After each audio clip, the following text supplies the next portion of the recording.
Hi, I'm Hugo, half of Sell Quick, Ship Quick. My other half is out listing away, so we couldn't do this one together right now, but I wanted to quickly film how we package some of our bulkier items, small appliances, things like that.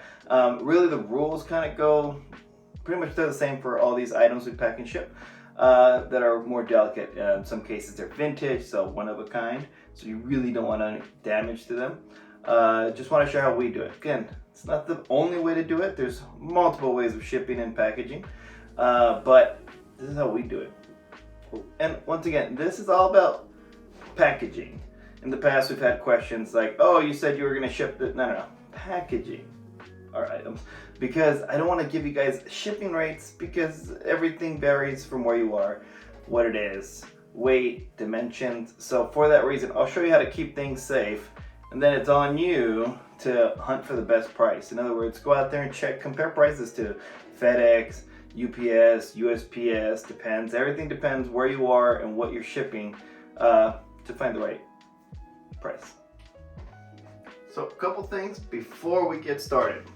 You want to make sure any moving parts get, held together, because when you ship things will rattle, things get moved, and the more loose parts, the more likely something can break. Now with this guy here, this is a dehydrator, like we mentioned. Same rule goes with anything. So this lid is very loose. So this, we're gonna wrap it up and tie it up again so it stays flush, so it's not bouncing around. Now in here, these do move, but they're pretty much set in place. I checked and there isn't much I can do to keep them from rattling unless I took them all out, wrapped them separately, but then it keeps it hollow and loses some of that rigidity when you take things out from the inside. So that's a couple of things you gotta keep an eye out for when you're shipping, larger items, especially appliances. If you can unbuild them, in other words, take them apart slightly without breaking them or making it too complicated for the other person to put it back together, also a great idea. For example, mixers, if you could take them down apart just to their bare parts before you wrap them up, that will make shipping a little bit easier for you, and it'll actually be safer for the item.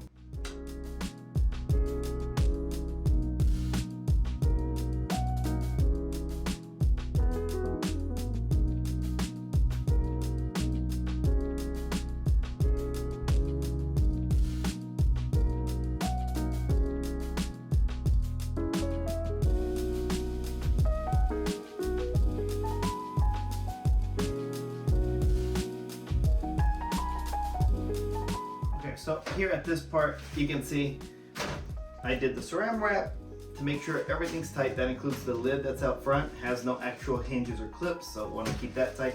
Then also electrical cords. You want to wrap them up tight so they're not loose and keep them against the body of it. Just going to keep a very tight package when you're wrapping it up for shipping.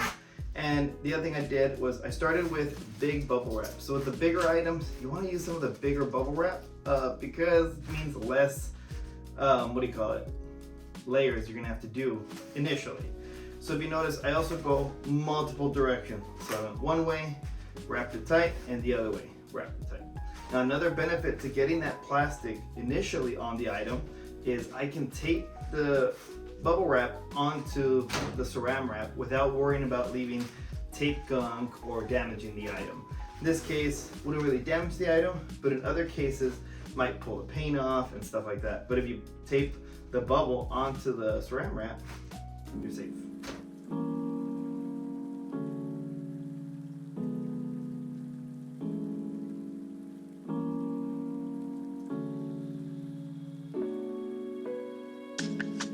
Okay, so now bubble wrap all sides. You saw it went around the sides, the tops, and there's still some more that I want to add to protect, but I'm going to use smaller bubble wrap at the end. But before I get to the smaller bubble wrap, I like to do a layer of this. So again, the saran wrap helps keep everything tight. When you ship things, you could use tape or saran wrap, but the beauty of it is the saran wrap won't accidentally tear the bubble wrap when you pull it. I don't know if you've noticed.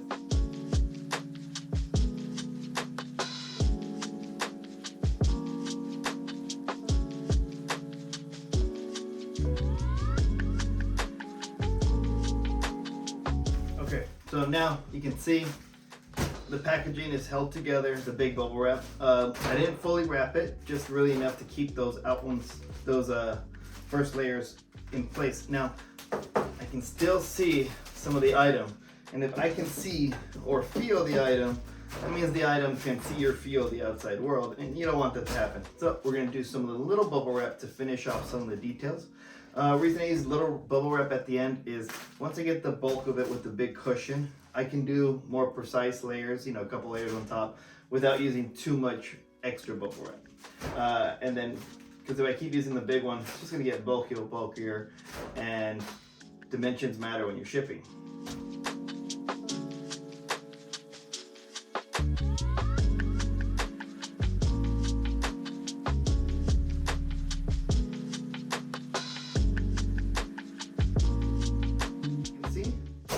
Fully wrapped.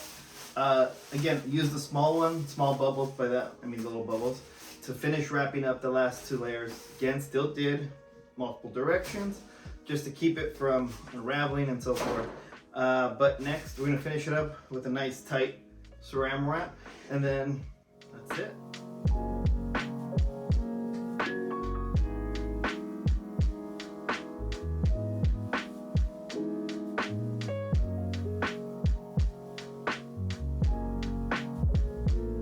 Alright, so that's how I package things, especially, like I said, fragile items. And this process can be repeated on all kinds of stuff.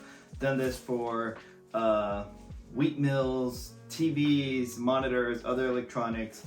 This is actually bulky, but it's not actually heavy. It's just a very big piece. But also done it with very small, dense items. The object is to get this nice and tight. For a couple reasons. 1, less things move, less chances things will damage. 2, the smaller the package and dense, so in other words, still protected, the cheaper shipping will end up being for you, because part of the shipping rate is the dimensions. So that's why I avoid using only big bubble, because if I just use big bubble, it's just gonna get bigger and bigger.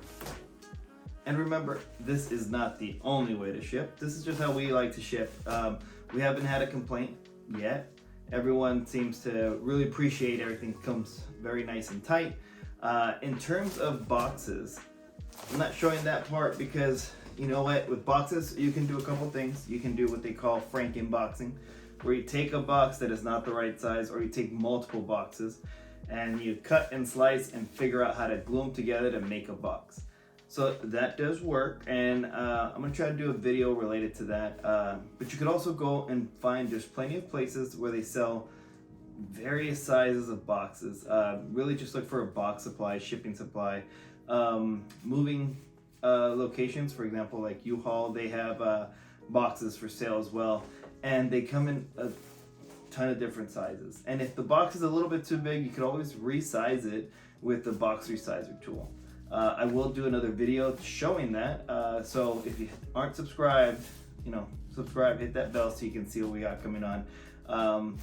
And other than that, if you have any questions about this, go ahead and comment below, or find us on Instagram. We are Sell Quick Ship Quick on Instagram as well, and that's the quickest way to get a hold of us. But hope this helped.